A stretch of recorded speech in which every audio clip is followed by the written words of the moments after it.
want to particularly thank the ranking member, I know, who had a big ordeal to try to get here this morning, and she got here despite some difficulties in transportation.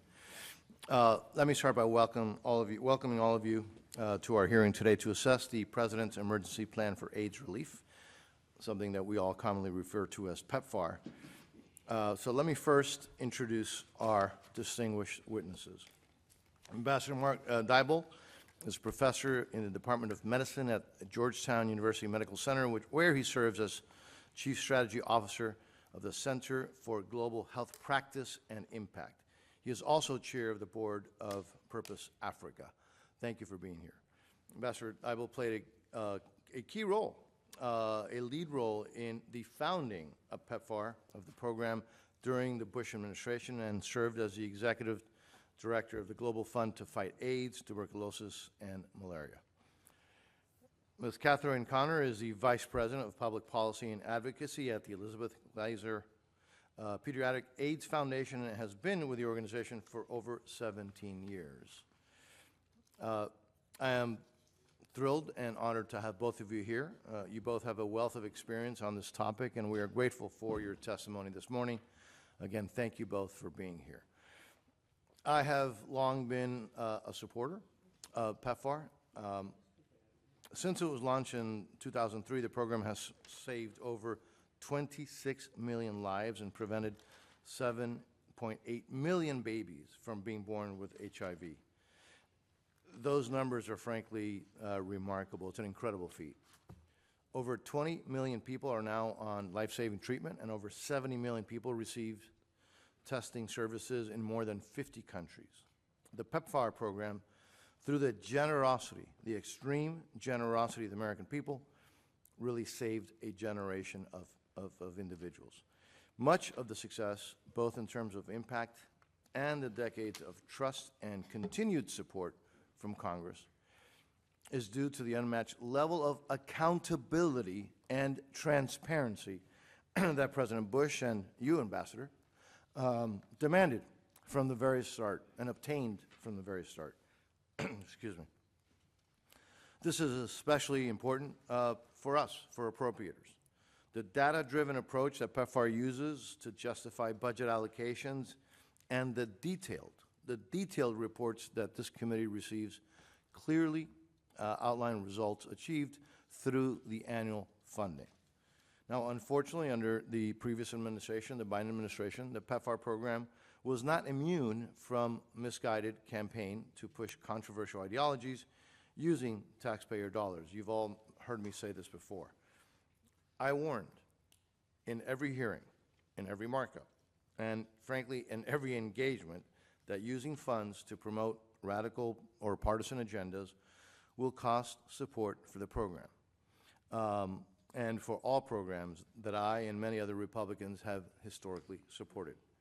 But even more egregious, under the Biden administration's watch, the PEPFAR program violated the Helms Amendment and used taxpayer funds to pay for abortions. The very first time, for the very first time, as far as we know. Now, this is interesting. My staff was briefed on the violation literally hours before the Biden administration was out of the door. Even though, and this is key, even though the facts had been uncovered months prior. I was obviously outraged, to say the least, to learn of this shocking betrayal. Funds provided by Congress to save lives were instead used to end lives. Now, this was despite my efforts as chairman to push for more training and oversight with respect to enforcement of long-standing provisions in law to protect life. The incoming Trump administration announced a review of all foreign assistance programs on day one. And I want to be crystal clear. Given the circumstances and the gross mismanagement of the previous administration, a review is necessary. So I fully support this administration's doing a thorough scrub of PEPFAR programs as well as every other program. Frankly, it was sorely needed to ensure that bipartisan support can actually continue. Now, we understand the challenges that entails, and we understand that challenges remain in terms of ensuring programs that receive life-saving waivers get continued support and that owed payments are provided in a timely fashion. So here's a question. Where do we go from here? I trust that the administration is going to continue to work through these challenges in coordination with Congress. And I'm looking forward to continuing a fulsome discussion to understand implementation and the results of this thorough review. I want, again, as I said before, I want to thank all of you here. I think all of us here today I think all of us here would agree that PEPFAR was never meant to go forever, right? I mean, is this something that is there for forever, in perpetuity? We're never going to have an ending to it?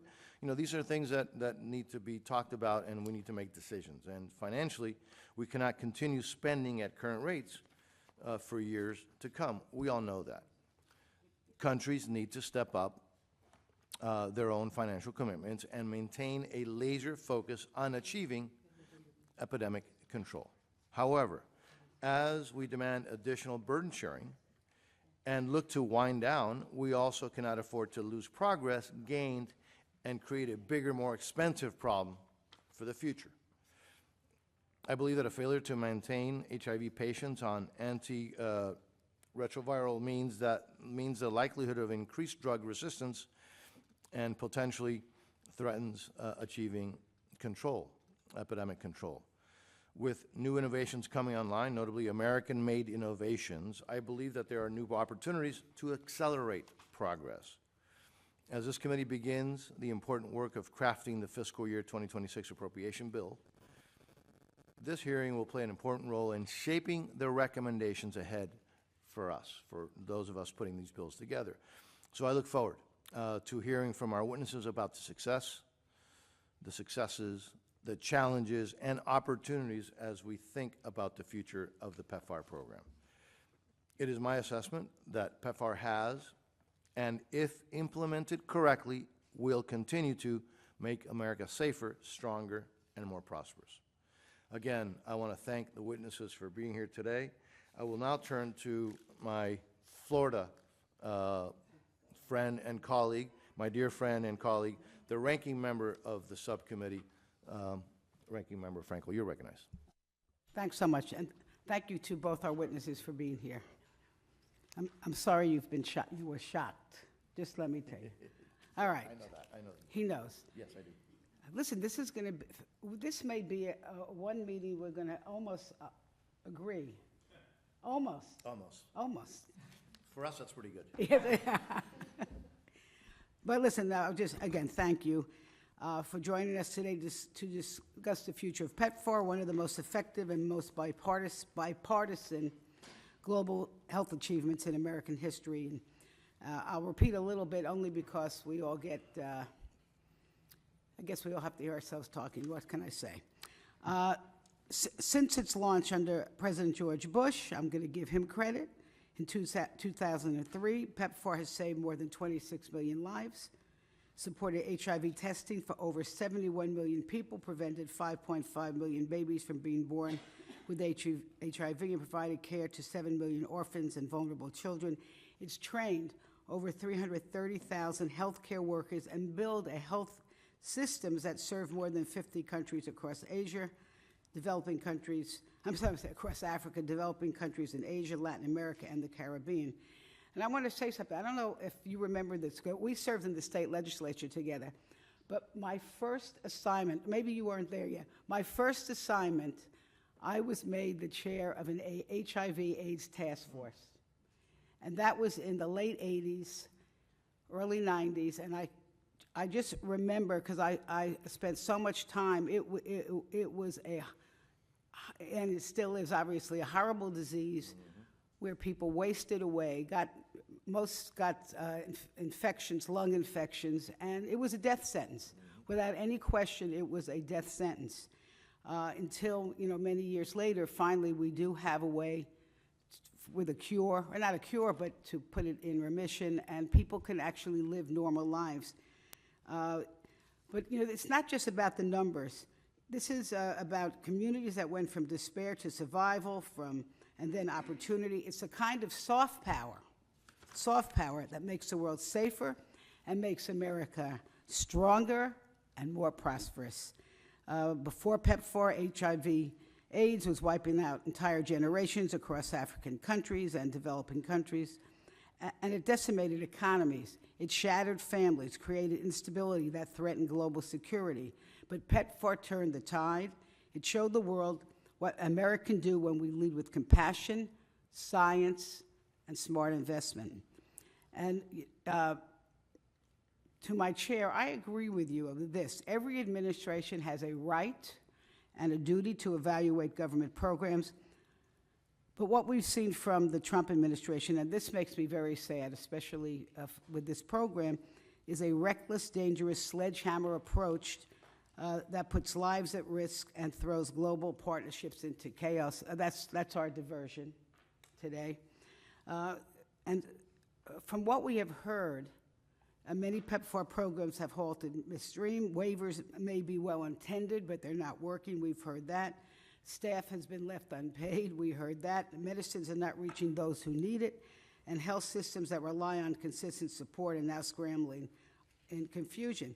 And I'm going to just briefly touch on this criticism that we're hearing that PEPFAR in 2024, an audit, and I'm glad there was an audit. It was an audit. It found that nurses in Mozambique had subcontracted through local partners, had performed 21 abortions over 3 years. That's what the audit showed.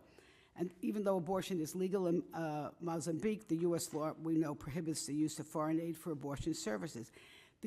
What was found was that the issue occurred because the nurses had not been trained on the restrictions under the Helms Amendment. But once it was identified, CDC immediately halted the funding and conducted a full review.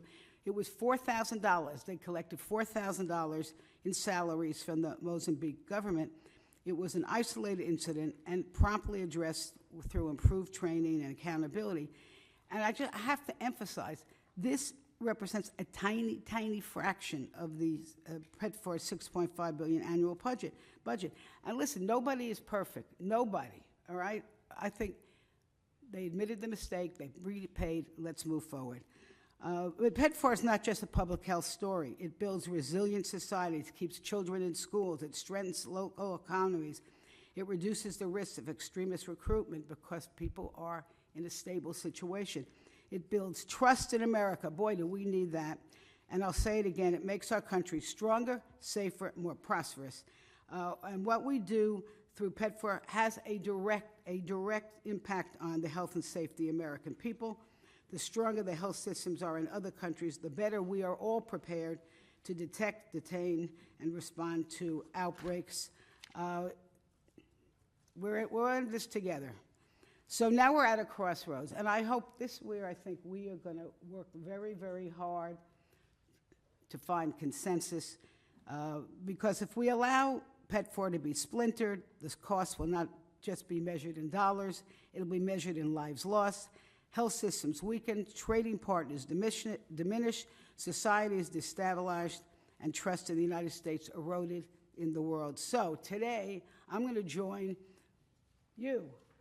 I'm going to join you today as we move forward with bipartisan cooperation, which what got this program started in the first place, to ensure that this life-saving, globally respected program not only survives but continues to thrive. And as we move forward, we look for ways to strengthen PEPFAR's operations, make it more efficient, more sustainable, so it could, hopefully we're going to find a way to just stop this AIDS, well, it's not a pandemic anymore, but the AIDS disease, but also leave in place some sustainable health systems. So let's work on this together. That's where we agree, and I yield back. Thank you to the distinguished ranking member. Now I will yield to the ranking member of the full Appropriations Committee, Ms. DeLauro, for her opening remarks. Thank you so much, Mr. Chairman, and I want to thank both you and Ranking Member Frankel for your leadership on this subcommittee, and I'm really so very grateful to have the opportunity to raise awareness for the President's Emergency Plan for AIDS Relief, PEPFAR. I thank the Chairman for calling this hearing and for your support of this program. I want to say a thank you to our witnesses here this morning. Thank you for your testimony, but more importantly, I want to say thank you for your expertise, for your dedication, for your commitment to looking at trying to end the scourge of HIV and of moving over the years to address the issue that has rented so many people asunder. And we can't put a high enough premium on the issue of saving lives. So thank you so much. You've built up this program, Dr. Dybel, Ms. Connor, and we're so grateful to you. Over 2 decades, it's been said, but it bears repeating.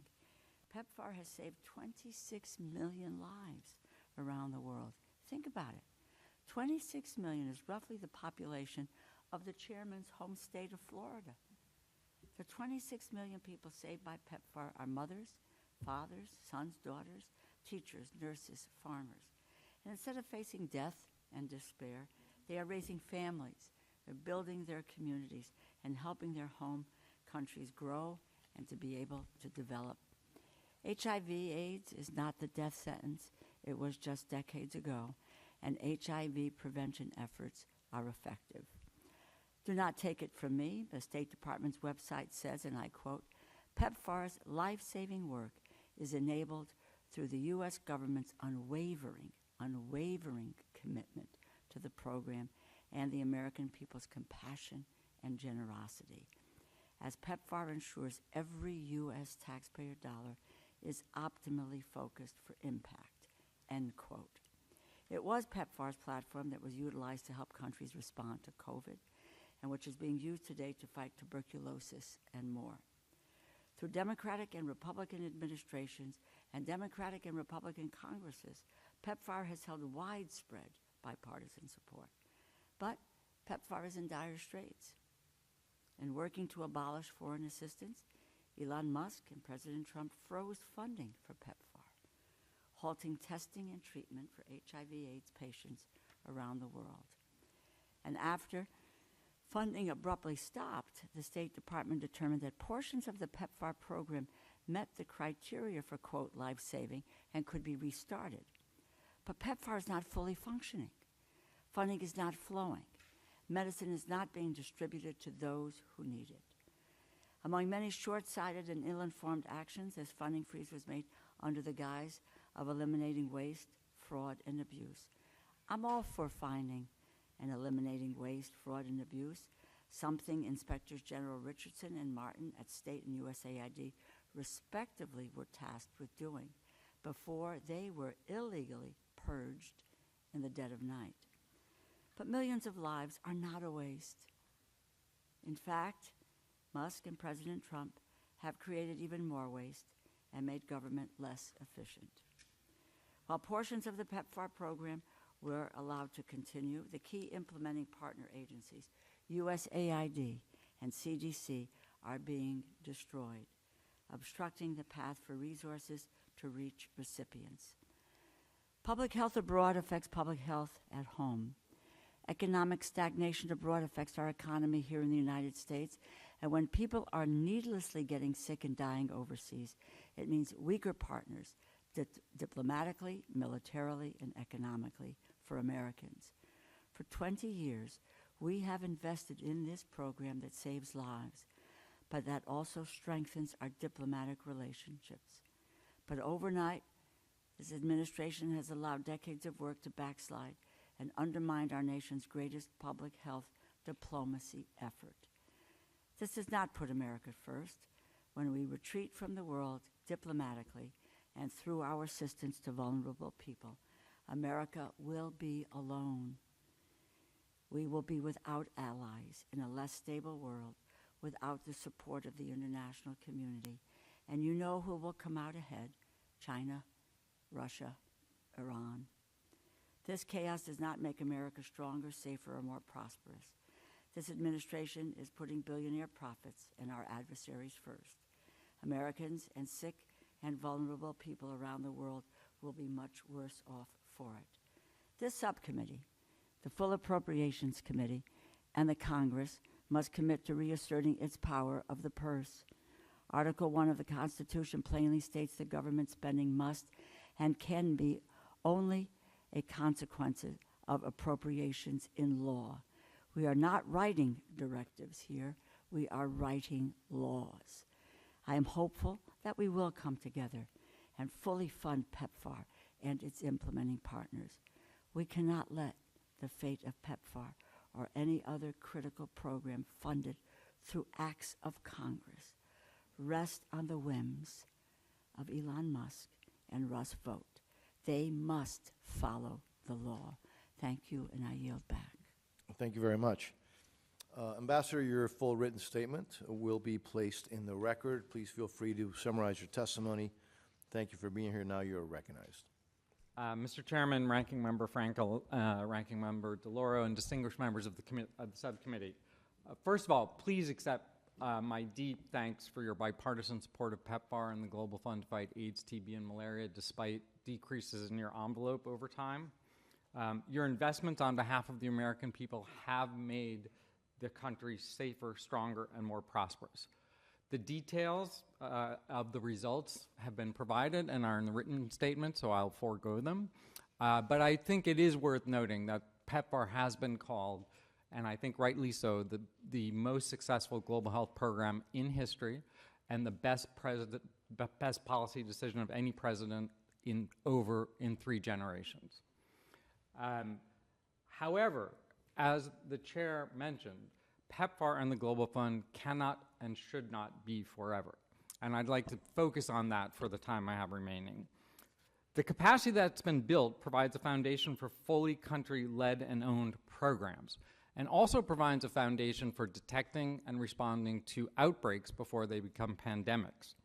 It's also worth noting that domestic sources for HIV, domestic sources, not external, accounted for 59% of all HIV-related spending in 2023, but much more remains to be done.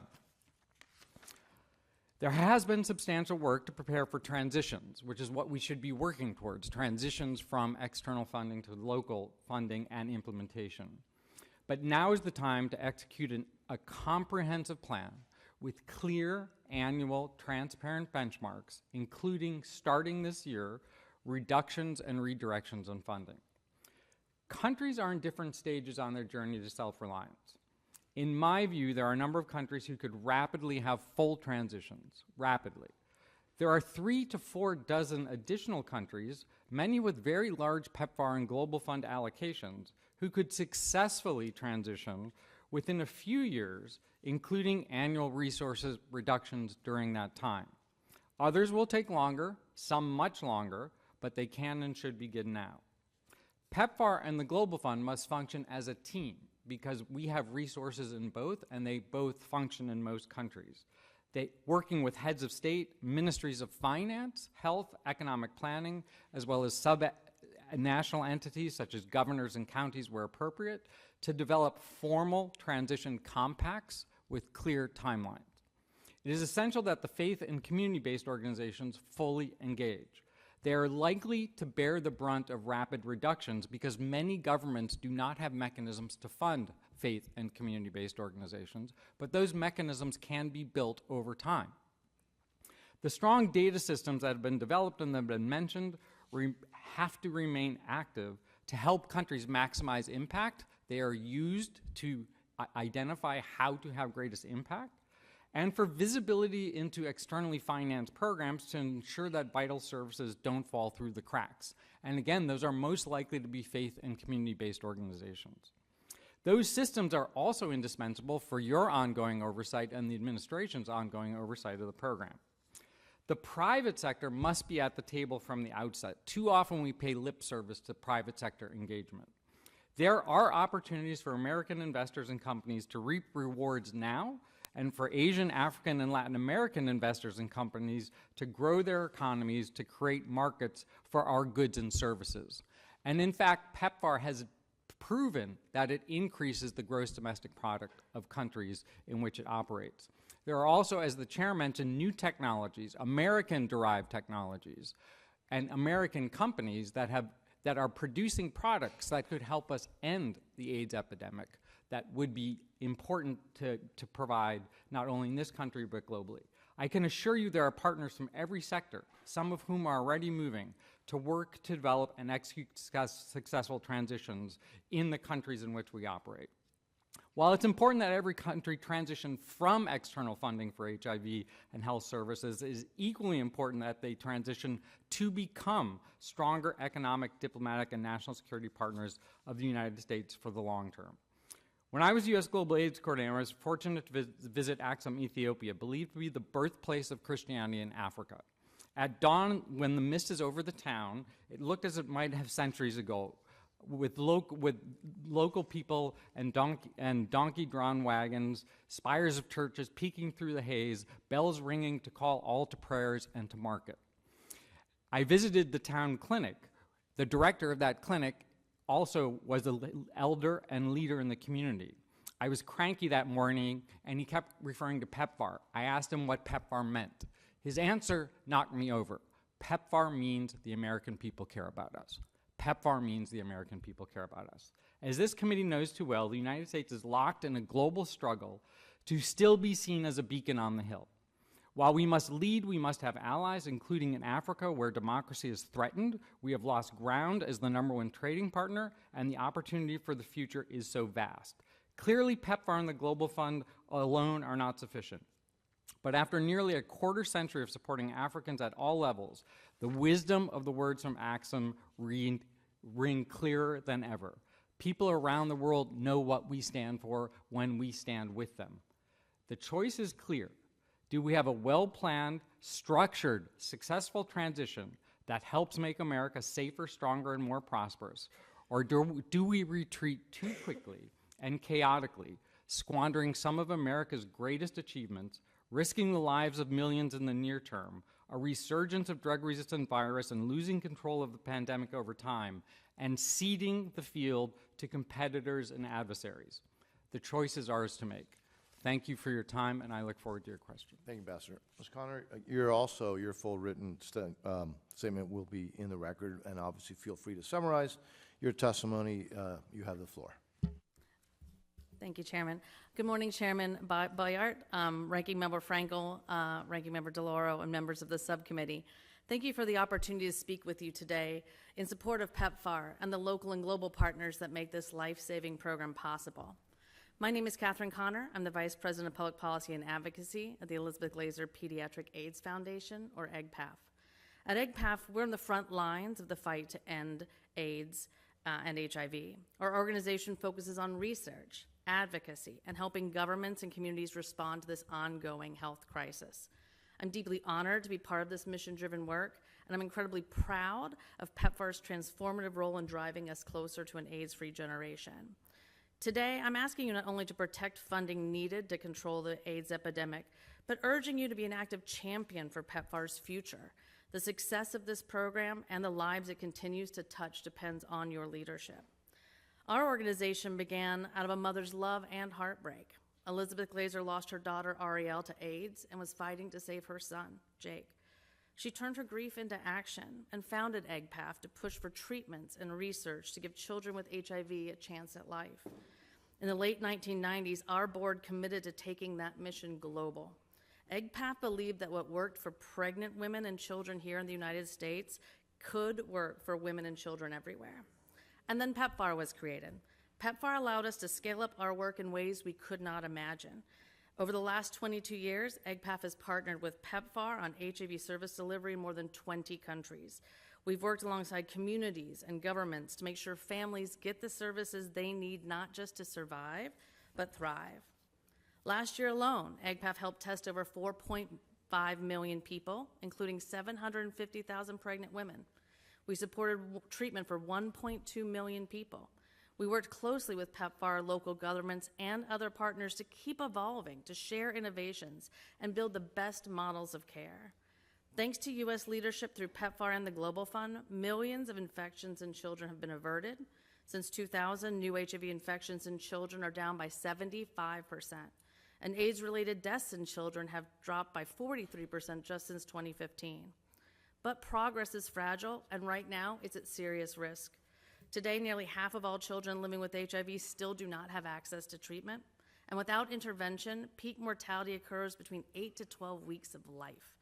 Only 1 in 5 children born with HIV will live to see their 5th birthday without treatment.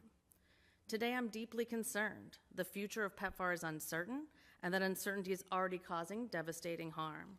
2 of our programs in Eswatini and Lesotho that had been granted life-saving waivers have now been terminated.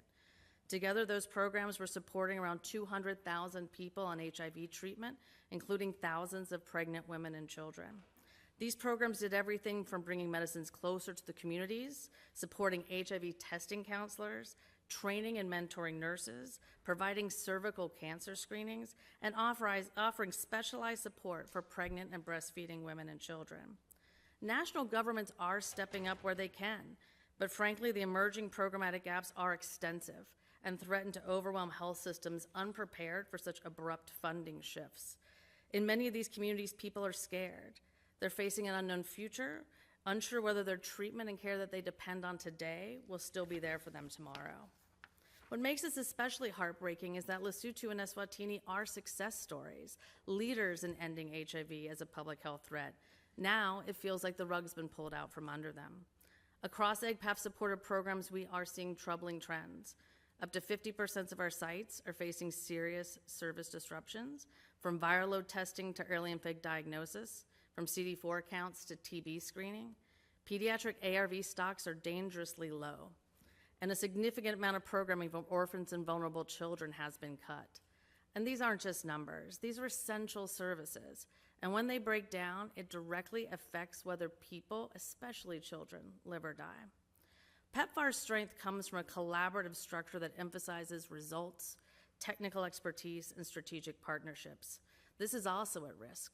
For example, as of last week, my understanding is that PEPFAR has lost all of its staff with specialized knowledge in pediatric and maternal HIV. That's deeply disturbing.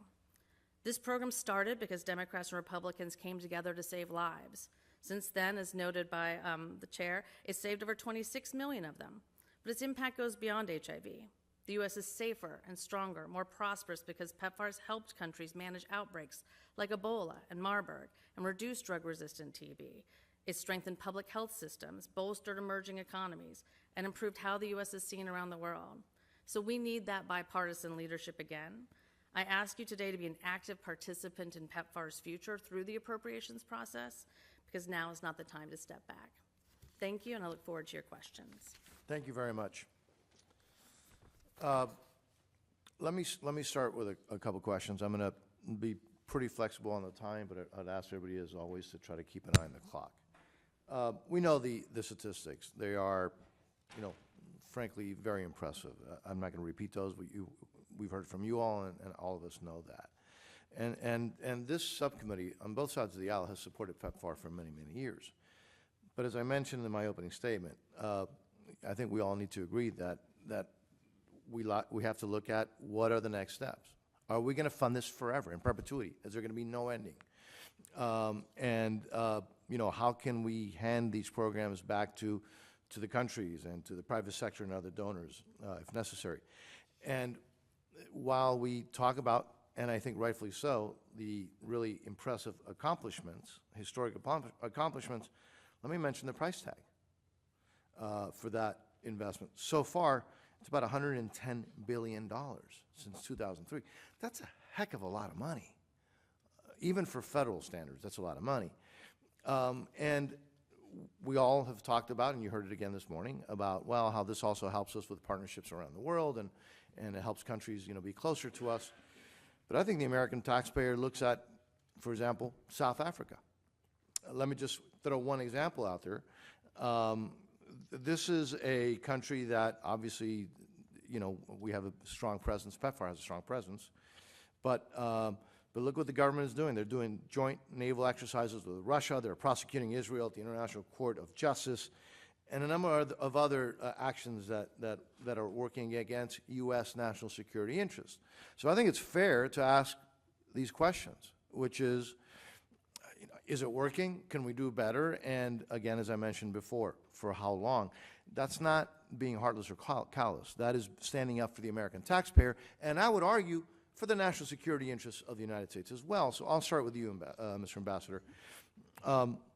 You mentioned this in your opening statements, but what are some recommendations for next steps? Could you please expand on your opening remarks in terms of shifting responsibilities back to some of these governments and the private sector? And what's the best way, potentially, to go about that while keeping our gains, but also securing the national security interests of the United States and not continue to do this forever? So I'll yield to you.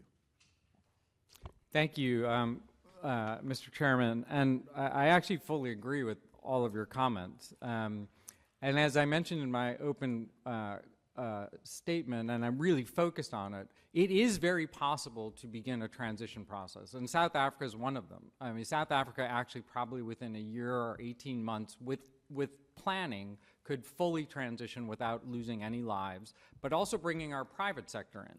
And there are actually some private sector people here who would be very active there. You asked the best way to do it, and the best way to do it is to work with tangible, with accountable benchmarks for transition in countries based on where they are from a socioeconomic standpoint, and report to you on that transition with reductions on an annual basis in the amount of money, eventually getting down to nothing, but at the same time, work closely with the private sector. And here, as I mentioned, we do not do this well. We have organs of the U.S. government, the Development Finance Corporation, the USDTA, the Millennium Challenge Corporation, but they're off to the side. If we bring them all together and work with our private sector and with the private sector in countries, and I can tell you in South Africa, for example, I work with high net worth individuals who invest in the health sector. They will come in and work with us and are hungry to work with us. So we can transition, we can have plans, we can get, within 2 years, the vast majority of countries transitioning in a clear way, in a sustainable way, without an abrupt, chaotic decline that will maintain the gains, increase the benefits, and also give us maintain the diplomatic and economic opportunity. The alternative is chaotic, chaos, retreat, and loss of all the benefits that have been gained. So it's not, I completely agree with you, it's a matter of time. It is a matter of time planning and benchmarks, and those plans have to be presented to you with clear, sustainable approaches to transition. Thank you. The ranking member. Thank you. You know, I realize now, I have 2 grandchildren, and I'm starting to think like I'm talking to them. And there's a nursery rhyme, but I don't know, think they even know what I'm talking about. But I say it's called Humpty Dumpty. Humpty Dumpty sat on a wall. Humpty Dumpty had a great fall. All the king's men couldn't put Humpty together again. And this is what I'm thinking about right now when I'm thinking about foreign assistance. Because, first of all, thank you both. You're both terrific, and what you've done for humanity is amazing. What I'm worried about, I do like the concept that we can work together to let countries where they can have a sustainable health system, that they go on their way, that we get the private sector more involved. Very good ideas, I think. What I'm worried about, and I just want to know, is what has happened in these last 30 days or so? There was supposed to be a waiver, as I understand it, a waiver to allow, I thought, to let PEPFAR continue its work.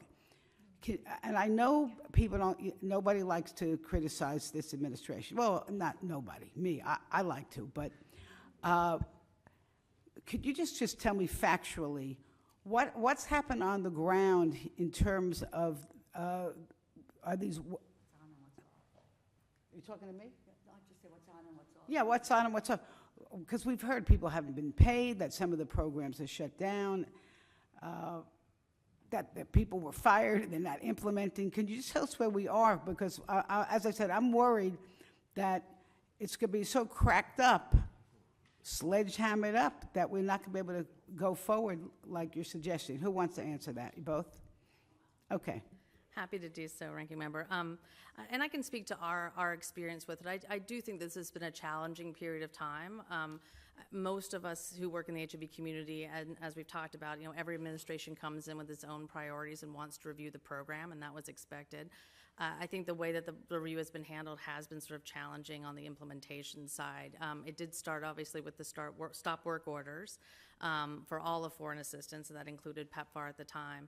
And then there was this opportunity for the waivers to take hold, and many of our projects did receive life-saving waivers. There was a small, again, that did shrink the scope of work. There were certain activities that were not considered life-saving, like OVC and some preventive opportunities, but mostly treatment and care were considered life-saving. But those waivers were not implemented automatically. There was a process that had to go through once the waivers were announced. Then the implementing agencies had to apply those waivers to each individual project. So because you can imagine with all the PEPFAR projects, looking at each project, determining which part is life-saving, which part is not, revising work plans and revising budgets. And even then we still had to get permission to restart those programs. So we have been able to restart work in many places. But then what happened is that some terminations occurred. So even programs that did receive life-saving waivers were then terminated. We had 3 countries actually with terminated care and treatment programs. One was then unterminated. So again, as you can see, it's been very hard to sort of follow, like, what should we be doing? Even when we get permission to work, it's been hard to tell and work with the mission and with the national government. Are we ready to move forward? Can we move forward? Or is something else going to occur? So I think from our standpoint, I think one of the major things that we really want to see happen sooner than later is to really sit down and look at the capacity that's remaining.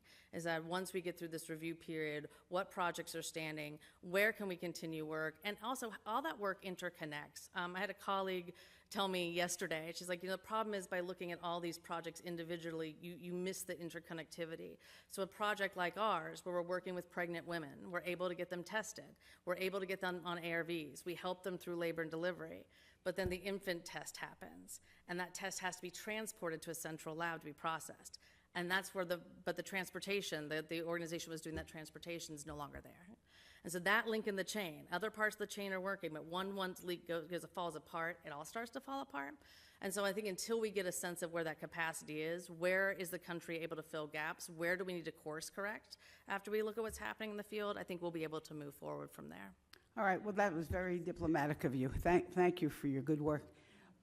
My understanding is that the PEPFAR is not, as it was established, it was not just for emergency, it was also for prevention. So, I mean, because I think, and Mr. Dybel, maybe you would know this, there's something like 20 million people who are on medicine that keeps them alive and well. My understanding, that's been cut off. Is that is the part of the program that's not in effect right now? Did I hear correctly? Either of you can answer the question. I can answer that. You can join in as well, Ambassador. So that was not considered, the work on prevention was not considered part of life-saving work. All right, so in other words, you are going to get an A for being diplomatic, but in other words, there are 20 million people plus out there who their medication has stopped. No, you say no, it hasn't. Go ahead. Mr. Dybel, you can speak. I also have, in the world is a strange place. I'm a PEPFAR implementer as well in Eswatini, and we are still delivering antiretroviral therapy. And the supply chain system that delivers it has been given a green light to begin the procurement again. But it is unclear where things are going, and that's the problem. And lack of clarity is a problem for producers. It's a problem for people in the country. And while some programs are continuing, some have stopped. The prevention programs are another story, which we'd be happy to talk about, because that is very important. PEPFAR was a prevention, care, and treatment. And in the end, if we don't prevent new infections, Yes. this epidemic is going to get out of control again, then all the gains of the past will be lost. And the prevention also has to do with the transmission. I'm going to just finish this up with mother to baby, and that, my understanding that that's been in demise. The life-saving waivers were supposed to include those. We have had difficulty getting them up and started again. And again, mostly because of how the services are provided. Like if an HIV positive woman comes in and can't get tested, we can't even start the process. So if you take HIV testing away, if you take HIV counseling away, if you take away prevention counseling, Right. we can't get to the core ARV services. So even where ARVs still exist and can be given out, we may not be able to get to that part of the care continuum because of all the other blockages that we're seeing. I think I understand what you're saying. Prevention, people are just going to get sicker and sicker and we're talking about millions and millions of people, unless we have some kind of intervention. I hope that somehow we can send a message to, to the administration. We're with trying to become more efficient, accountable, transition to countries being able to, where they can take over these operations, but would they have to have something to take over? And letting millions of people get more sick is just going to make things worse. Thank you for your patience. I No, yield back. absolutely. I I'm yield not going to cut off the ranking member. Mr. Laura, the full committee ranking member, I don't know what your time constraints are. Do we go, you're okay to go back and forth, or do, because I can recognize you now if you'd like. Do you want to have something? Go ahead. Go ahead. All right, I just want to make sure that I know that your time is, I know that you've got a lot of other subcommittees that you like to attend. All right. To the vice chairman of the subcommittee, you're recognized, sir. Thank you, Mr. Chair. To both of you, thanks for being with us this morning. One of the allegations that I've heard over the PEPFAR program is that taxpayer dollars had been somehow used to fund abortions.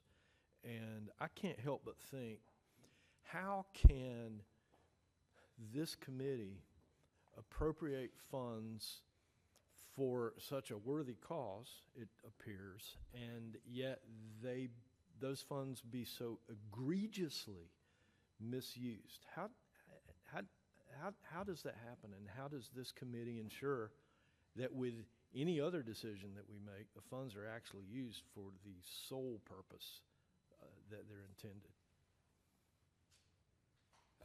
Mr. Vice Chairman, you raise a hugely important question, and let me just say from the outset, and I think anyone implementing would agree, it is completely unacceptable when the U.S. law is violated in any way, but in particular on the Helms Amendment, because that's such an important part and has been a benchmark of foreign development, and particularly HIV programs. There was in Mozambique, as the ranking member mentioned, a group of nurses that were not trained in the Helms Amendment and were active in abortion care. Their salary was paid for by PEPFAR, which you could say then funded the abortion, but it doesn't matter. I mean, I think we're getting into details. It never should have happened. Excuse me, Yeah. with all due respect, we need to get into the details Yeah. here. We need to understand how the United States sends money someplace else and then it gets used for a purpose totally different than what it was intended. I'm okay to hear the details. Yeah. So as I understand the details, nurse funding went to the government for nurses to provide care, including HIV care, but they do other things as well, and that's an important piece of what happens is what PEPFAR has done is funded a health system which allows for pandemic response and many other things. So those nurses were being funded in order to provide HIV care, but then they also performed abortions. And that is unacceptable because no one funded by the U.S. government should engage in those types of activity. And as was mentioned by the ranking member, they had not been trained in the Helms Amendment and weren't aware of it. And so now, and these have to be put in place, and this is a problem with cutting money too quickly.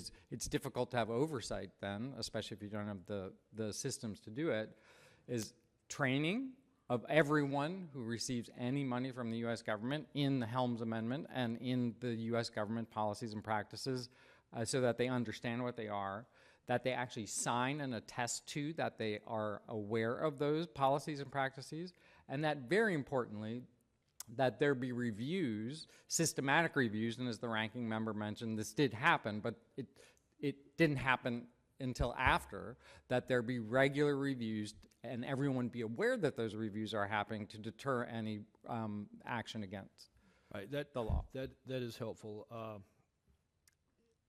One of the key screens for this committee now is to make sure any funds that we spend abroad are in the best interest of our national security. Can you tell me how funds for PEPFAR and preventing AIDS abroad is in the United States' national security interests?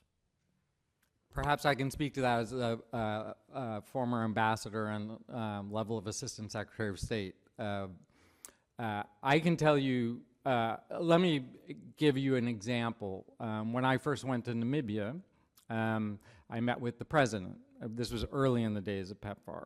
And the president said to me, you know, we hate the United States because you were on the wrong side of apartheid. But now we love the United States because you're the only one here supporting us in something that's going to destroy our country. So the soft power the ranking member mentioned is hugely important because the United States actually, if you go back, it's hard to do a negative. But what we expected to happen, what the U.S. intelligence community expected to happen, was literally Africa falling apart because there were countries where more than a third of the adult population was infected. There was a district in Botswana I visited, 75% of pregnant women were infected with HIV. They were all going to die. Their kids were all going to die. There were entire villages run by orphans.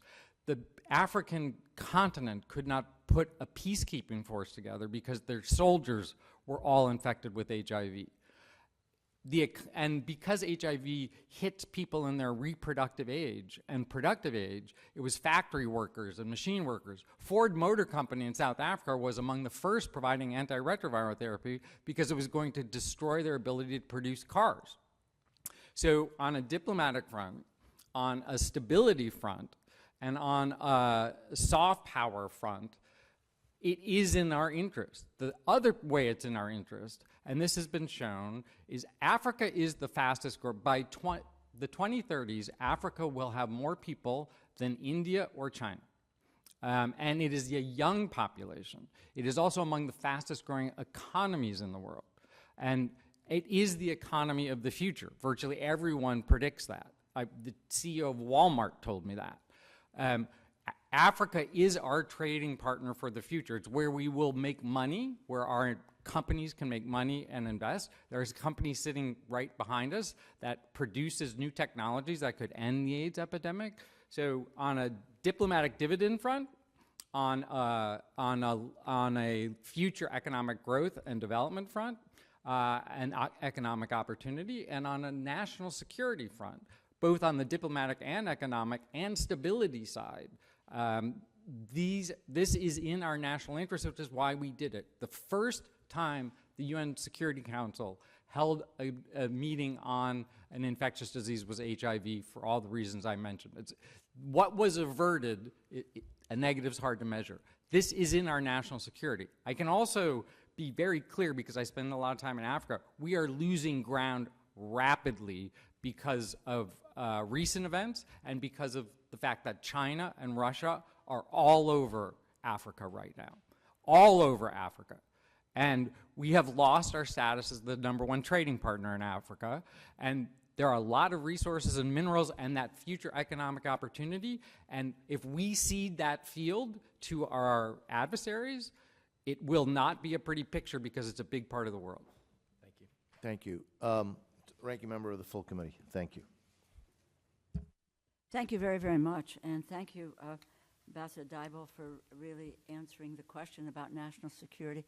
Thank God for George Bush, who understood the need and the fact that this was really in the best interest of the United States to be engaged in the PEPFAR program. And we have, and after him, countless others, Democrats and Republicans, have understood the need and the necessity for not. One can see, if you can't understand the humanity of all of this, then understand what it means in terms of our national security. and the stability of these economies in order for us to be able to participate in a world economy, though that may be under threat as well these days. Let me just, PEPFAR works, yes? PEPFAR works, okay?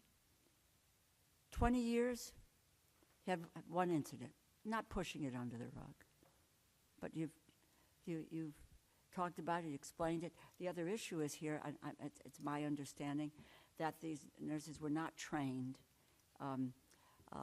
with the Helms Amendment, et cetera, and there was a revision of the plan in order to be able to do that, but now we've got nothing but chaos.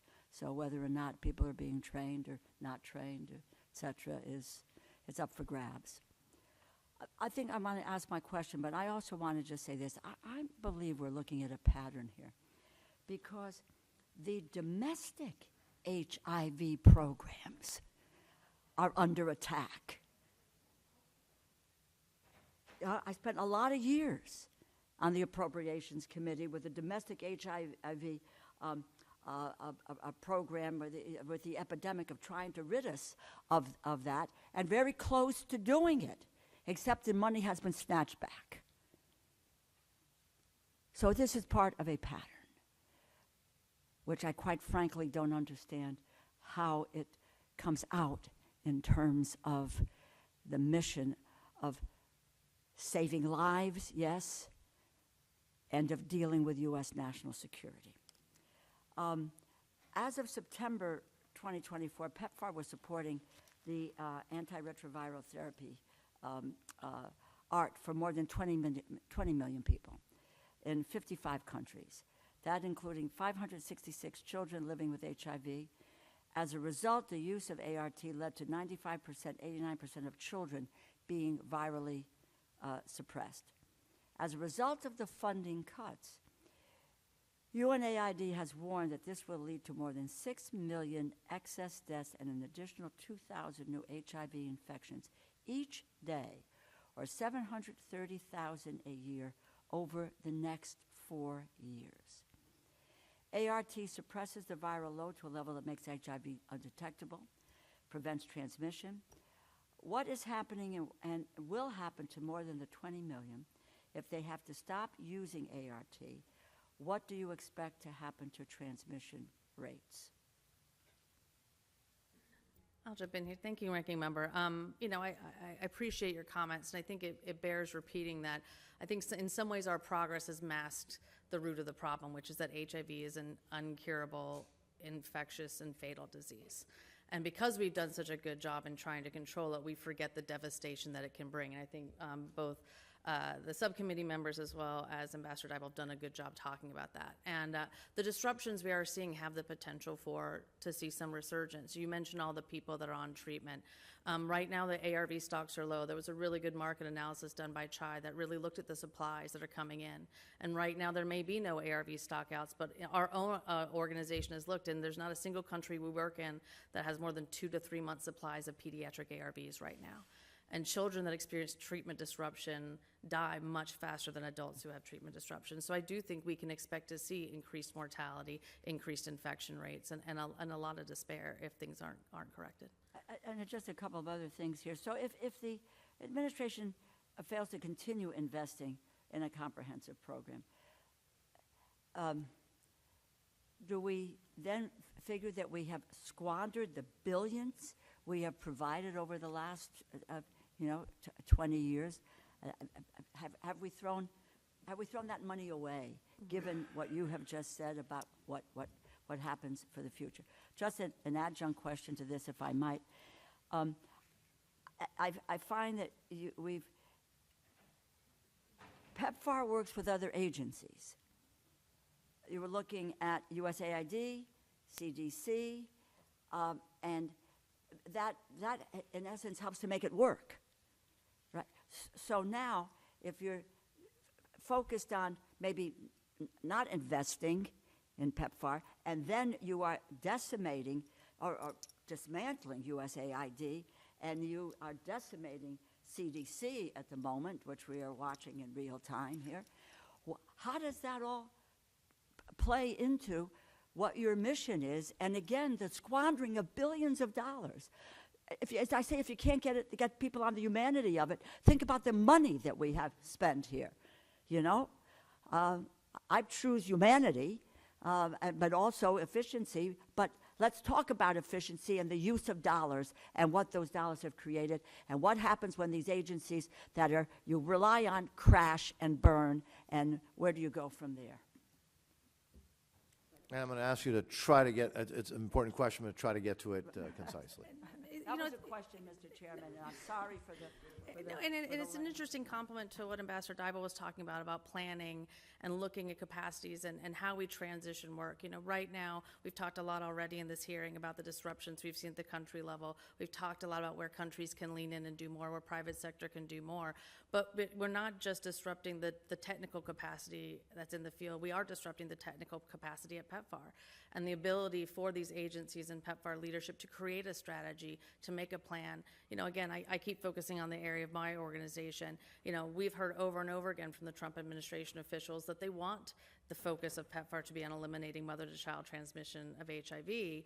But we're seeing the services in country being disrupted, and we're seeing the technical expertise that could help us create a strategy to do just that be diminished as well. So this is why I think it's going to be very important for this committee and its oversight function, but as well as conversations with the administration to look at this capacity. Where have we diminished our capacity so much that we really have to rethink? We need to lean back in, because right now it is hard to see a way forward. And I think that, as Ambassador Dybel mentioned, the confusion about where we're supposed to go, what are we supposed to do, how are we supposed to do this work if we don't have the structure at the top to help direct our work, we don't have the structure at the country level to do the work and do it in a way that we can transition and sustain it over a long period of time. Thank you. Thank you very Thank much. the ranking member. Thank you. Mr. Molinar, who also is the chairman of the bipartisan China Task Force. So thanks for being here, sir. You're recognized. Thank you, Mr. Chairman. Thank you to our witnesses today. And, you know, Ambassador Dybel, I want to follow up with you on some of the comments you've made about, you know, China's work in Africa. You know, we know about the Chinese Belt and Road Initiative. They also have the Health Silk Road. You know, it seems that their purpose is really to expand their influence and control and expand the reach of their surveillance state and use it for both, you know, economic as well as military purposes. I wonder if you could talk a little bit about some of the efforts they're making in Africa, because I agree with you. I think the question I hear from ambassadors from African countries is, you know, we'd rather do business with the United States, but where is the United States? And I think it's important that we have a strategy on that, but I wonder if you could comment on that situation. Yes, thank you very much, and thank you for the work your committee does, because I think it's hugely important. I was talking with Mary and Chris Smith, of course, a part of that committee as well, and I hope the Senate does one as well. So China is all over Africa, and I can tell you they have gone in and started to meet with governments to say, well, the U.S. is pulling out here, so what can we do to support you? And that is a massive risk to us for the long term. You know, the diplomatic dividend to us of PEPFAR has been enormous because they see their lives saved. And this is down to the community level. I go back to that person in Axum. PEPFAR means the American people care about us. Shocking state. Down to villages. If we lose that, we lose a great deal, and we lose a great deal for the future because of the mineral wealth that is there, which are essential for all the things that we're doing, as you know better than I do. But we also lose the military capacity there. And the Department of Defense has been a key part of PEPFAR. We forget about that. But in the beginning, the Department of Defense was as important as any other agency because the militaries were so devastated by HIV. We spent a lot of our time supporting the militaries. And if it comes back, they're going to be the most impacted as well. But related to China, they also have grown their pharmaceutical industry. That was actually just for China. They now are trying to export their pharmaceuticals. They're pretty good at copying pharmaceuticals, and they're even inventing their own. They're Going ahead on AI, which is a massive area for the United States, as you know as well. Who's going to win the AI war? Well, first of all, you have a lot of the materials in Africa that you need to make those chips for AI, but then you also have to have places to do AI and have a genetic pool, which Africa has a massive genetic pool that is untapped. So on every level, we are at risk of ceding ground to China. Now, is PEPFAR and the Global Fund enough? No. But there are other parts of our government that could be. And here's where the planning for sustainability is so important. The planning for sustainability should not just be around HIV, TB, and malaria. That is hugely important because that will protect a lot of lives. It'll protect the future. It won't squander, as the ranking member said, our investments to date. But it has to involve a broader picture, which includes our private sector, which includes our military, which includes and we can do that if we integrate how we operate. And I would just like to also mention, when I read PEPFAR, President's Emergency Plan for AIDS Relief, I think of a plan for an emergency being something that needs to be modified, updated, and as you point out, looking at how some countries can transition. You mentioned South Africa. I'm sure there's other countries in that mix, but I don't know how often that plan is updated according to, new conditions on the ground, new situations, because it appears like it's an ongoing government program, but that's very different than a plan that is strategic, updated regularly, and as you point out, benchmarks and evaluation. But I wonder if you could, is that something that can be redrafted in a new era? Yes, and that's exactly what needs to be done. No question about it. That the transition needs to be. We have done it in some places. As I mentioned, 59% of all HIV funding now comes from domestic sources, and that's really increased over time. But it's nowhere near enough, and but we don't have clear plans, and that's what I think this committee and the administration can require. And PEPFAR actually has been working on one, but it has to be with the Global Fund because we also have sources there. But we do need to shift to a clear plan with compacts with every country, and there are some that I mentioned. There are about 3 dozen that could transition in the next couple of years, literally the next couple of years. So you could see what we need to do in that reduction in our investment. That $100 billion could go to something very low. But if you do it in a structured, clear way with those benchmarks, and you ask for that plan, and the administration demand that plan and report to you regularly on that plan, it can be done, and we can have a success. So instead of a rapid retreat that will be a total failure for us on every front and threaten our national security, we can actually turn it to a success and have that transition. 30 seconds more. Just one, I have to leave for another meeting, but one thing that strikes me is the public health community has lost trust over the years. And one of the reasons I think this issue of PEPFAR, this issue of abortion is so impactful. And I've heard it today, this term abortion care. When someone says that as a healthcare professional, it immediately diminishes their credibility in the minds of many Americans. Because when they hear something like that, they're interpreting it in a way that says, you're concerned about children dying of AIDS. Many others are concerned about children dying from abortion. And there's no difference in terms of saving an innocent human life. And so I would just say, as you speak to the PEPFAR community, to be very clear about the importance of that, because all of us should be in the business of wanting to save human lives. And I think in the public health community, when terms are used like abortion care, it really diminishes the credibility. So with that, thank you. Thank you, Mr. Chairman. Ms. Meng, you're recognized. No, we're going to go. You were here when we started, I believe. And if not, take advantage of it. Okay, thank Go you. ahead. Pretend you were. Thank you, Mr. Chairman, and Ranking Member Franco and DeLauro, and to our witnesses for being here. In June 1981, 5 cases of a mysterious illness appeared in Los Angeles, and that moment marked the beginning of the HIV epidemic in America. Since then, over 700,000 Americans have died from this illness, including 8,000 each year.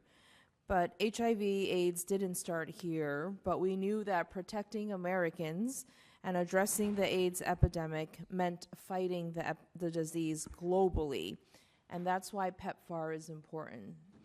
Since 2003, we have saved 26 million lives through PEPFAR and another 65 million through investments in worldwide HIV response programs like the Global Fund. We're actively helping to treat, you've heard the numbers, over 20 million people with life-saving medication, including pregnant women. We have prevented 7.8 million babies from being born with HIV. And as a mom, that last number means so much to me. Because of this program, millions of children have been able to grow up without worrying about treatment or passing HIV on to others. Meanwhile, PEPFAR's annual regular funding since 2009 has been flat. In fact, the cost of treating someone has dropped from $1,200 a year in 2003 to just $58 in 2023.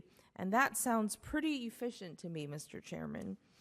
PEPFAR is a crown jewel, but this administration's illegal, unconstitutional, and chaotic attacks on USAID, our public servants, and the programs they support are jeopardizing decades of progress. Ms. Connor, I'm very worried about the impacts of the stop work order on ARVs. This is, as you know, medication that 20 million people receive that helps stop the spread of HIV. And each day of the foreign aid freeze, over 220,000 people, including 7,000 of them who are children, were blocked from receiving these. As you mentioned in your testimony, a study showed that 1 in 5 HIV-positive children who experienced treatment interruptions died. Interrupting ARV treatment risks creating drug-resistant HIV strains, correct? Can you talk a little bit about that? Absolutely, and thank you for raising this question. When I started working at EGPAF, I had to go around to members of Congress and tell them there were 2,000 children that were acquiring HIV every day. And that number is down to 300, which is still too many by any measure, but that just kind of speaks to the success. And a lot of that is because of the ability to put pregnant women on treatment. So I just want to thank you for raising that issue. Drug resistance and treatment failure is a really big problem, especially in the pediatric community. A lot of children who are exposed to HIV are exposed, again, through pregnancy, labor and delivery, and breastfeeding. And so if they do end up being HIV positive, often they are resistant to the drugs that their mother may have been taking. And so we have to be very vigilant on that. And that's why treatment disruptions in the adult and the pediatric community are so important to try to avoid, is that we do find that when people's treatment is disrupted, not only do they get drug resistance, but their virus tends to spike, right? So not only have they stopped treatment, they are actually, they get sick very fast, and that means that they're able to infect other people, and they won't even really understand or know that. So this is an area that we take really seriously, and as we're looking at sort of where the disruptions are, we are trying to make sure and work very closely with the ministries that at least where we can, that ARVs are being supplied, and again, hopefully at the levels that people can adhere. But we are starting to see some rationing of medications as well, just because of the uncertainty. I want to be clear that uncertainty here is almost more dangerous than what's happening on the ground, is that ministries and partners are unable to plan ahead, unable to look at what's available and sort of redistribute resources. It's just everyone's a little bit frozen in place, and that has its own damaging impacts. Thank you so much. And I'll pivot quickly to, if I still have time left, to my home state of New York. The administration's dismantling of USAID obviously will impact so many of the communities and districts that we all represent. Between 2022 and 2024, USAID contracts were responsible for over $12 billion in grants and funding to organizations and universities here in the U.S. In my home state, we received over $185 million during that period, money that went to disease research and treatment and programs to help reduce the cost of everyday goods like coffee. And now the administration has canceled many of them. One of the impacted groups is the International AIDS Vaccine Alliance, headquartered in New York City. They were developing a promising vaccine that was already in clinical trials, and the administration canceled their contract, resulting in the end of that clinical trial. You know, an American-led, taxpayer-funded HIV vaccine trial was actively underway, and if successful, could have helped prevent almost 32,000 Americans and 1.3 million people around the world from getting HIV each year. Ambassador, can you discuss the impact that an HIV vaccine and other injectables would have had on treatment costs and PEPFAR's sustainability? Yeah, yes, thank you for the question. I'll do it quite quickly. The vaccine was, by the way, I used to be on the board of IAVI, so I want to make that clear. So I was involved in some of that planning. The new technologies that are available, there are long-acting injectable drugs that actually prevent infection. So like you would take malaria, anti-malaria drugs when you travel. This is the same. It's called pre-exposure prophylaxis. You take antiretrovirals to prevent getting infected in the same way you treat, just like you do with malaria. So a couple of companies have developed injectable products that you can have one injection every 3 or 6 months, and the 6-month one should be available, we hope, soon, by American technology and American companies. One injection every 3 to 6 months could prevent new infections, which is how we get to no more infections. And then the vaccine would add on to that as well. There are a couple of countries, the United Kingdom and the Netherlands, that are very close to achieving that. And the United States was getting close. The first Trump administration actually put the end of HIV as a top priority for them domestically. And it is possible, and these new technologies will make it possible. If you can give an injection once every 3 to 6 months and prevent new infections, there's a pill that does that as well that is being used. And it was starting to be used in Africa. So for the long term, one of the key parts of sustainability transition is get the new infections down. And a second part of that, and this is an unfortunate part, but it happens to all of us. If you do an actuarial analysis, there have been many people on therapy now for 20 years. So there have been estimates of the fact that they're going to start dying from natural causes, even if they retain their antiretroviral therapy. So if you reduce the number of new infections, you have an increase in death for natural causes, you get down to a very small number of people that will need treatment for the future. That's sustainability. But that requires planning. Countries are ready for that planning. I can't tell you, Africans want a transition. They are not looking for this to continue forever. They want a transition, but they want a transition that they can manage because it shifts responsibility to them, and they want the private sector very much at the table. They want all the things we've been talking about. So you have ready partners to go with, but these technologies are hugely important to achieve that ultimate goal. And we can actually have an AIDS-free generation because of those new technologies, including the vaccine and including the long-acting injectable products. Thank you. Mr. Alford, you're recognized, sir. Well, thank you, Chairman Diaz-Bayart and Ranking Member Frankel for holding this. I think this is a very important subcommittee hearing that we're having today. Thank you for being here. PEPFAR has saved the lives of millions of innocent people and strengthened global health for decades now. Dr. Dybel, I'd like to thank you for your work in establishing this program during the Bush administration. Your work has saved millions of lives. But as we are doing today, we are confronting the fact that this last administration has somewhat turned this life-saving program into something it should not be. Using taxpayer dollars to fund abortion is abhorrent. I know the number is 21. It would be abhorrent if we used taxpayer dollars just for one single abortion.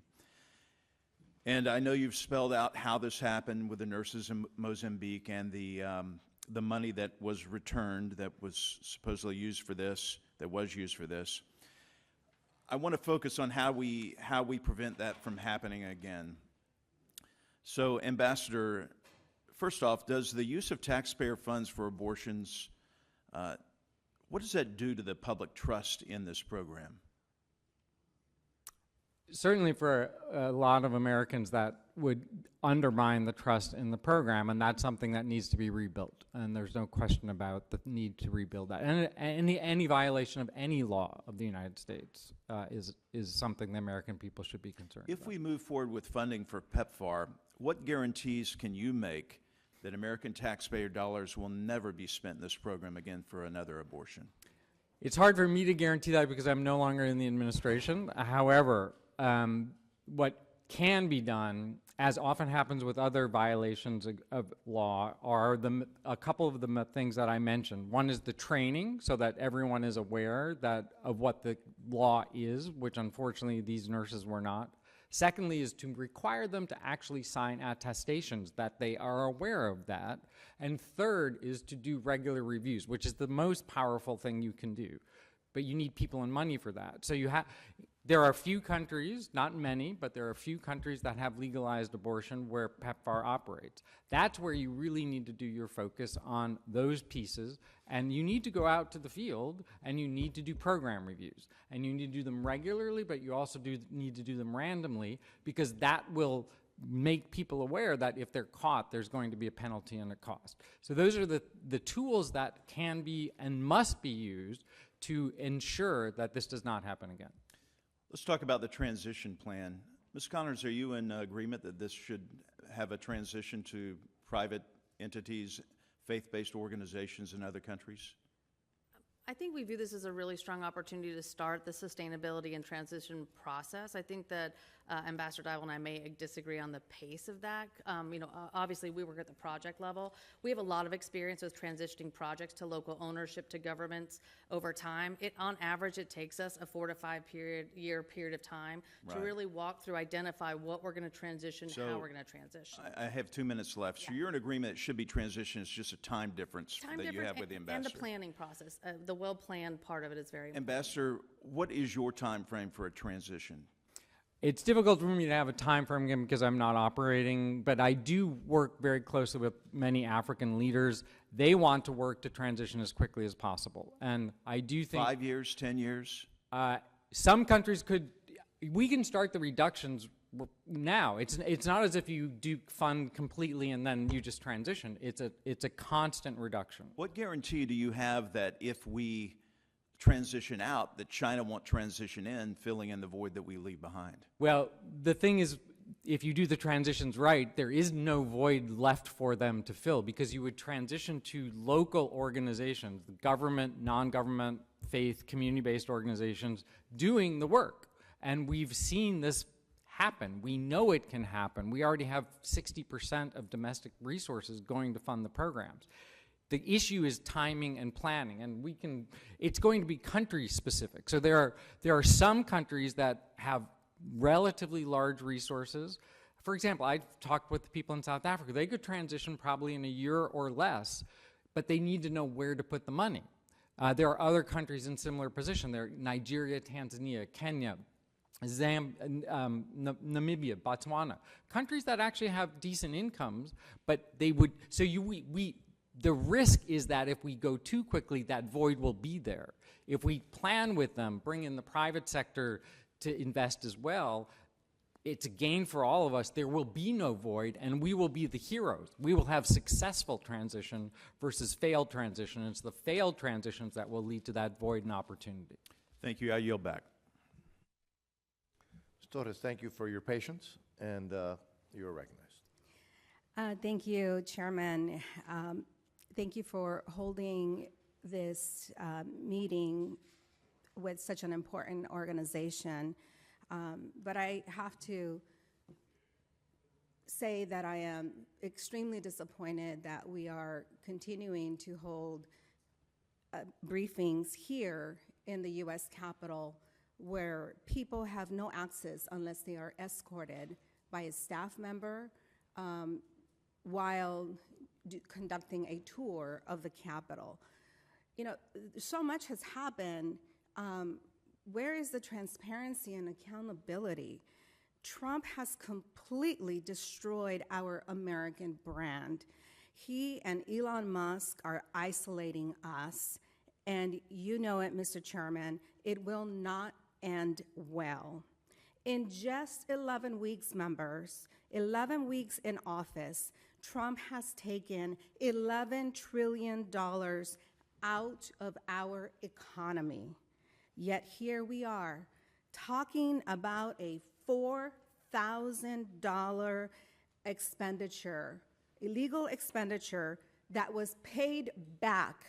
So you are so concerned about $4,000, but head in the sand of the $11 trillion that has been taken, stolen out of the pockets of the retirement accounts of all of our constituents. This is insanity. Mr. Chairman, I'm going to request unanimous consent to submit for the record an original undoctored DOJ webpage thanking USAID for critical support capturing and charging the MS-13 gang leaders, because the truth is USAID has done a great job for the American people, keeping us safe, ensuring that the people that want to come and do us harm, working with other governments like Mexico, don't get to our southern border. But yet, when the Department of Justice recently arrested three of those top MS-13 gang leaders in the world on terrorism charges and publicly thanked USAID as providing critical support for the mission, a few weeks ago, the Trump administration, Mr. Chairman, shamelessly tried to erase that action by deleting this document from the DOJ website. So I want us to put it to the record so that we have some transparency and accountability about the good work that is being done by USAID. So you're asking to submit that on the record. We'll do that Yes. without objection. Thank you. Congress can fix this demise that is happening. And why have we not held a USAID hearing as of yet? Why have so many members forgotten their oath to uphold and defend our Constitution? Breaking the law should be a concern for everyone, regardless if you have an R or a D after your name. In this administration's blatant illegal acts and the ignoring of court orders should be at the top of our list, the law and order party that we say that we are.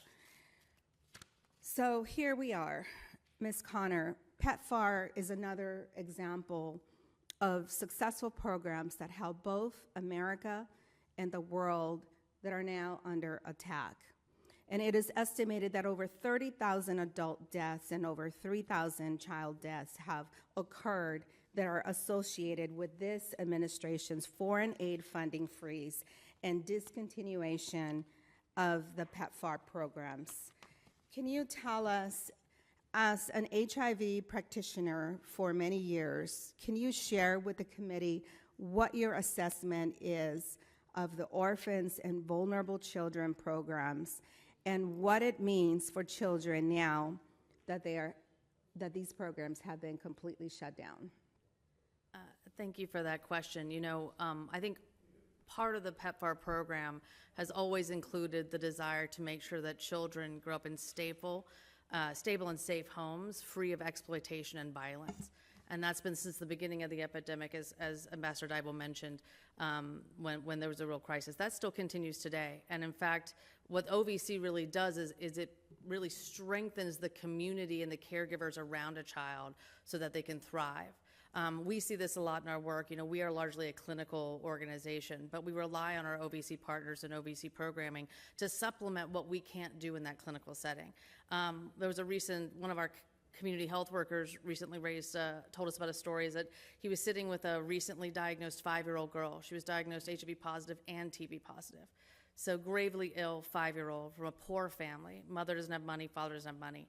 In those situations, the first thing you do is reach out to your OVC providers. OVC providers provide nutritional support, economic support, caregiver support. They're the ones who really go to that household level, that community level, and say, how can we make sure this children thrives? And when our community health worker contacted that OVC program, they said, I'm sorry, we've been terminated. There's nothing we can do. And so that's the level that we're facing. I mean, that's a real patient experience. But we're seeing in other places too. Another health worker said there's a 10-year-old who'd been struggling to stay on medicine because of food. And there had been food support through OVC, and now that wasn't available. So I think it's a real struggle because OVC was sort of characterized as non-life-saving, that it has not been prioritized in the waiver process. That doesn't mean it may not be prioritized after the review is done, but we really are concerned about the hole that we're seeing there. And one last thing, there is a Lancet article that came out today that really puts a finer light on what's happening around children and orphanhood, and they actually predict that there could be millions and millions more orphans if PEPFAR funding retracts too far, if it's seceded or retracted too far. Thank you for the extra minute. I'm going to yield back. Thank you. Thank you. I think this has been a very helpful hearing. Let me, again, first go to, because people have to move on in other meetings, and I think everybody's been very good. I think the witnesses have been extraordinary. Let me recognize the ranking member for if you have any further questions ma'am. or Thank closing. you. If you can just do your I'm closing going as to do well. my There you closing go. with a question. Closing with a question.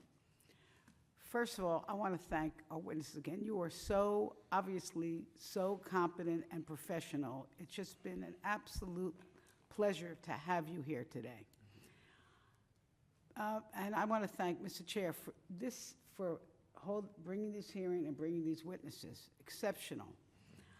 And I just, I don't mean I don't like to exaggerate or be trite, but I do think that what we listened to today is earth-shattering. It really is. Because there are millions of people whose lives are at stake. We're on the real possibility of losing opportunities with Africa, the fastest growing population in the world, opportunities in regards to security and trade.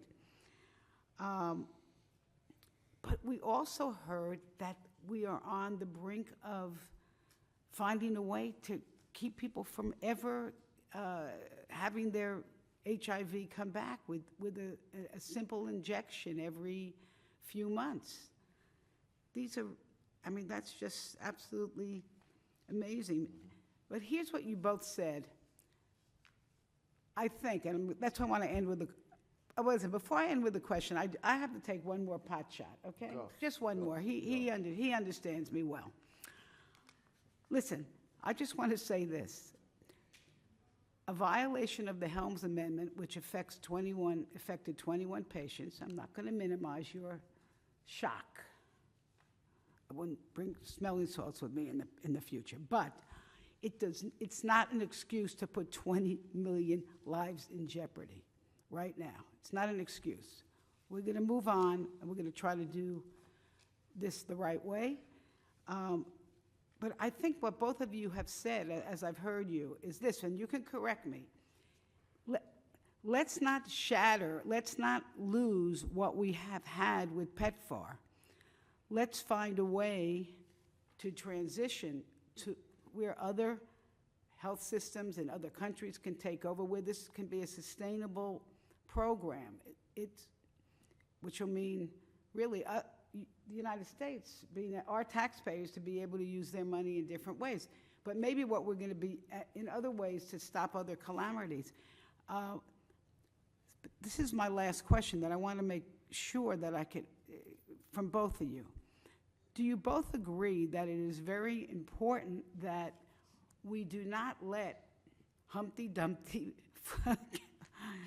on the ground all shattered before we try to make this transition, that we have to make sure there's prevention, that the whole comprehensive PEPFAR piece is looked at before we're able to even transition? I think that I'm trying to say that as diplomatically as I can, and that does mean that other agencies, that we have to make sure the CDC, USAID, well, we don't have USAID, but the pieces of USAID, the Defense Department, the Global Fund, that those pieces are working too. Did I make my question clear here? I think so. I'm Okay. happy to go first. You know, I would hope, Ranking Member Frankel, that your taxpayers and your constituents were proud of PEPFAR. You know, I would hope that they would see the work that's been done and really consider it an American success story, not just an African success story. You know, it has been very personal, I think, to many Americans who are knowledgeable about the program, that we've been able to save so many millions of lives. And one of the things I've reflected on is sort of, you know, in the polling that's done that shows that Americans really like this, you know, I think it resonates because it's some of the values that they see in their own communities, that we don't let families suffer unnecessarily, that Americans are uniquely built to tackle big problems. And this is a big problem that Americans have tackled, and I think they should be really proud of that. So as we look ahead, we shouldn't forget those values and why that's so important. And again, I think Ambassador Dybel and I are aligned in many ways that, you know, we do need to think of a transition and sustainability plan, but first we have to look at the capacities that are there, you know, and really reassess what are those capacities we have, what are the strengths of American ingenuity and American companies that we really want to bring to bear. I think we have to look at sort of the goals we still want to achieve. PEPFAR's mission has been very clear. It has been meant to save lives, reduce infections, put people on treatment, and stop people from dying, especially children dying of AIDS. Are those still the goals? And then you can look at a sustainability plan on a country by country basis and say, here's where we can move, here are the roles and responsibilities we're going to share, here are the roles and responsibilities that have moved on to you, here's where private sector can leverage this work and really help us bring those innovations like digital health, like AI, like those new prevention technologies to bear. It's a longer conversation. I don't think it's just a U.S. policy talking to the national government's discussion. I do think you need all the partners at the table to really go through it and assign those roles and really think to the future. Because I don't think we want to arbitrarily pick a timeline and, as you said, sort of waste all the infrastructure, waste all the work we've done because we decided that we wanted to be out by a certain day, and all those reasons we were doing this work no longer mattered. Mr. Dybel. Thank you to this subcommittee and to the chair and ranking member and to the whole committee for holding this hearing, first of all, because there are so many other things to do, and for your constant bipartisan support. I do think you framed it exactly right. We have the opportunity to have not only the legacy of the last 20 years, but a tremendous diplomatic, national security, and economic success. So we do want to transition from financing over time, but we want to transition to stronger economic, national security, diplomatic partners. And that we can do. It will be different country by country. There are some countries that will require long-term support because of their socioeconomic status. Others can move more rapidly. And I would like to emphasize again that if we move too quickly, the groups most likely to be impacted are faith and community-based organizations because governments don't actually have mechanisms to fund them. But we know, because we've done it in the past, we can support them to create those mechanisms. So we have an opportunity before us, similar to 25 years ago when PEPFAR was started. We have an opportunity to have a massive win for the United States on all levels by having successful transitions, by working with the countries. And I can guarantee you that the countries want that transition, but it has to be done in a staged, structured way rather than a chaotic, rapid retreat. Thank you. And I'm not asking another question, but I'm just waiting for the. Again, thank you both. Mr. Chair, I just have a request, if I don't know what to call this, from this committee. This is, you know, a lot of people, I mean, I think what we heard today is so important. I hope that we can find some consensus to deliver a message. I'm not a political message. We have got to keep PEPFAR stabilized, keep the component parts together now so that we can do this transition, because you cannot transition from nothing or from a mess.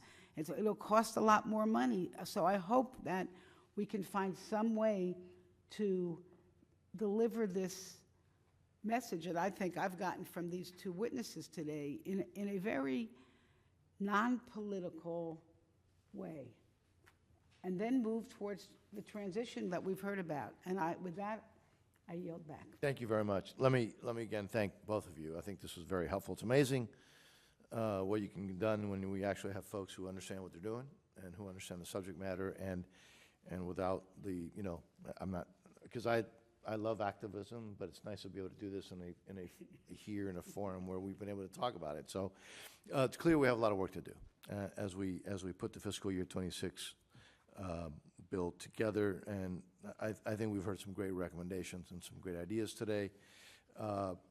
It is clear that we have to increase accountability, ensure transparency, and we can always do more and better, and we always have to strive to do more and better in that sense. And so I think today's been very helpful.